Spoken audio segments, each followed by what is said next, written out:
এই পৃথিবীতে চারজন মহিলাকে আল্লাহ সব চাইতে সুন্দরী বানিয়েছিলেন। তার এক নম্বরে হযরতে হাওয়া আলাইহিস সালাম, দুই নম্বরে বিশ্ব নবীর মেয়ে ফাতেমাতুজ জাহরা, তিন নম্বরে হযরতে ইব্রাহিম নবীর প্রথম স্ত্রী হযরতে সারা রাদিয়াল্লাহু তাআলা আনহা, চার নম্বরে ইউসুফ নবী আলাইহিস সালামের স্ত্রী জুলাইখা।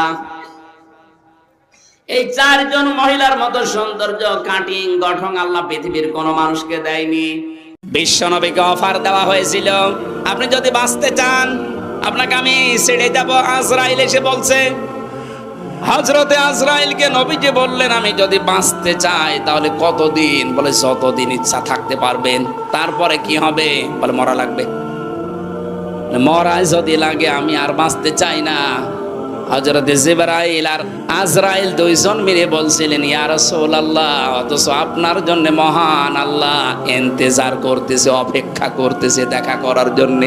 আস্তাগফিরুল্লাহ আস্তাগফিরুল্লাহ ওয়া আতুবু ইলাই, এটা পড়লে মানুষকে আল্লাহ তিনটা জিনিস দেন। এক নম্বরে পৃথিবীতে তার টেনশন যেটা আল্লাহ এটা দূর করে দেয়। দুই নাম্বার ওর রিজিকের অভাব আল্লাহ দূর করে দেয়। তিন নাম্বার এই মানুষের চেহারার ভেতরে একটা নূর আল্লাহ তৈরি করে দেয়।